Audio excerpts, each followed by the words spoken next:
금리 인상, 전쟁, 고물가. 모두가 지갑을 닫고 있는 지금 한 기업이 폭발적으로 성장하고 있습니다. 바로 다이소입니다. 3,000원짜리 화장품으로 품절 대란, 오픈런을 일으키더니 이번엔 5,000원짜리 바람막이가 화제죠. 다이소는 이제 확실한 핫플레이스가 됐습니다. 매출은 지난해 4조 5천억 원을 찍었고 영업이익률은 9%대를 기록했습니다. 이마트, 롯데, 쿠팡 같은 대형 유통사가 1에서 3%라는 걸 생각하면 엄청난 수치죠. 그런데 이 성공 뒤에는 위태로운 약점과 그걸 극복하려는 다이소의 반격 카드가 숨어 있었습니다. 지금부터 그 이야기를 풀어보겠습니다. 다이소를 바라보는 시선이 완전히 바뀌었습니다. 예전엔 돈 없을 때 가는 곳, 대충 쓰고 버릴 물건 사는 곳 정도였습니다. 기대치도 낮았죠. 그런데 지금은 다릅니다. 소비자들이 스스로 퀄리티를 인정하고 앞다투어 오픈런을 하는 핫플레이스가 됐습니다. 특히 화장품과 패션 아이템이 그 중심에 있습니다.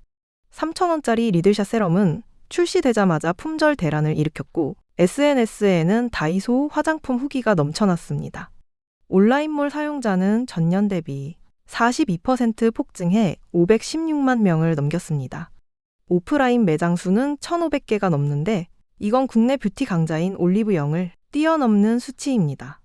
더 이상 저렴한 잡화점이 아니라 트렌드를 만들어내는 유통 플랫폼으로 자리 잡은 겁니다.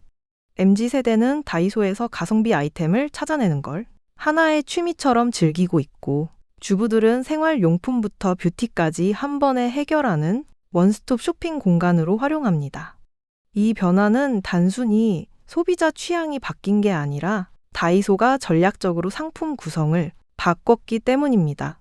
그리고 그 중심엔 K-뷰티 대기업들과의 협업이 있었습니다. 다이소는 이제 아모레퍼시픽, LG생활건강 등 국내 굴지의 대기업들이 앞다투어 진출하는 가장 확실한 뷰티 테스트 베드가 됐습니다. 화장품 브랜드 입장에서 다이소만큼 매력적인 유통 채널이 없습니다. 전국 1,500개 매장에 동시 입점할 수 있고 516만 명이 넘는 온라인몰 사용자에게도 바로 노출되니까요. 실제로 다이소의 화장품 카테고리는 폭발적으로 성장했습니다.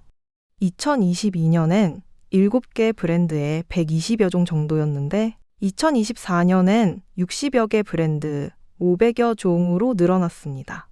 매출로 보면 더 극적입니다.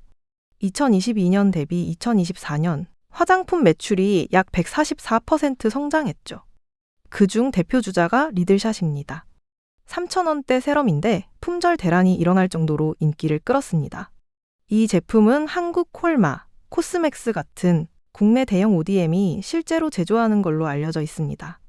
한국 콜마, 코스맥스는 글로벌 K-뷰티의 핵심 공장이죠. 세계적인 기술력을 인정받는 곳입니다. 다이소가 단순히 싼 제품만 파는 게 아니라 제대로 된 품질의 제품을 합리적인 가격에 제공하기 시작한 겁니다. 끝을 모르는 고물가 시대의 기업은 마케팅 거품을 빼고 소비자는 합리적인 비용으로 최대의 만족을 얻으려는 생존 전략이 맞물린 결과였습니다. 그런데 이 화려한 성공 뒤에는 치명적인 약점이 숨어 있습니다. 바로 중국 공급망에 대한 의존입니다. 다이소가 높은 영업이익률을 유지할 수 있었던 핵심은 중국을 중심으로 한 저가 공장 벨트였습니다. 한 조사에 따르면 다이소 상품은 중국산 비중이 절반 이상입니다. 나머지는 국산과 기타 국가 제품으로 분산돼 있죠. 생활용품부터 주방용품, 문구, 의류까지 폭넓은 카테고리를 초저가로 채울 수 있었던 이유가 바로 이 글로벌 공급망 덕분이었습니다. 중국 공장들은 대량 생산과 낮은 인건비로 다이소에 안정적으로 물건을 공급했고 다이소는 이를 통해 1,000원의 기적을 만들어냈습니다. 문제는 이 구조가 영원하지 않다는 겁니다. 다이소의 초가성비는 중국이라는 거대한 생산 기지 위에서 작동했는데 그 기지가 흔들리기 시작했습니다. 중국 경제가 어려워지자 공장들이 살아남기 위해 새로운 판로를 찾기 시작했습니다. 이제는 다이소를 거치지 않고 한국 소비자에게 직접 물건을 팔 수 있는 루트가 생긴 겁니다. 그리고 그 루트는 다이소보다 더 싸게, 더 빠르게 물건을 팔고 있습니다. 중국 경기 둔화와 내수 부진이 심화되자 중국 공장들은 살아남기 위해 움직였습니다. 과거에는 중국 공장에서 만든 물건이 다이소 같은 가게를 거쳐서 우리에게 왔습니다. 그런데 이제는 알리, 테무 같은 온라인 직구 플랫폼을 타고 소비자에게 바로 꽂히고 있습니다. 디플레이션 덤핑이라 불리는 이 현상은 중국 공장들이 재고를 처리하고 가동률을 유지하기 위해 선택한 생존 전략이었습니다. 가격은 다이소보다 더 쌉니다. 소비자 입장에선 선택지가 늘어난 셈이죠. 오프라인에서도 상황은 비슷합니다. 미니소, 요요소 같은 중국계 저가 숍들이 다이소와 비슷한 포지션으로 한국에 상륙했습니다. 매대 바로 옆에서 경쟁하는 구도가 만들어진 겁니다. 다이소 입장에서는 공급처였던 중국이 이제 경쟁자가 된 셈입니다. 같은 공장에서 만든 제품을 다이소는 3,000원에 팔고 알리는 1,000원에 파는 상황이 벌어질 수도 있습니다. 이건 단순한 가격 경쟁이 아닙니다. 공장이 직접 물건을 팔면서 다이소의 존재 이유 자체가 흔들리는 겁니다. 다이소는 이 위기를 어떻게 돌파할까요? 답은 의외로 가까운 곳에 있었습니다. 그 답은 다이소가 최근 몇 년간 꾸준히 확대해온 카테고리에서 찾을 수 있습니다. 바로 뷰티입니다. 다이소의 3,000원짜리 화장품은 한국 콜마, 코스맥스 같은 글로벌 뷰티 ODM 기업이 만듭니다. 올리브영에 있는 브랜드가 다이소에도 들어옵니다. 이게 왜 중요할까요? 바로 신뢰 때문입니다. 인천 본부 세관과 서울시 조사에 따르면 알리나 테무 직구 제품 일부에서 유해 물질이 국내 기준치의 수백 배 검출됐습니다. 반면 다이소에 깔리는 제품들은 국내 유통용 수입품이라 KC 인증과 안전 기준을 지켜야 합니다. 같은 중국 공장 물건이라도 규제 안으로 들어오는 제품과 규제 바깥을 타고 들어오는 직구는 다릅니다.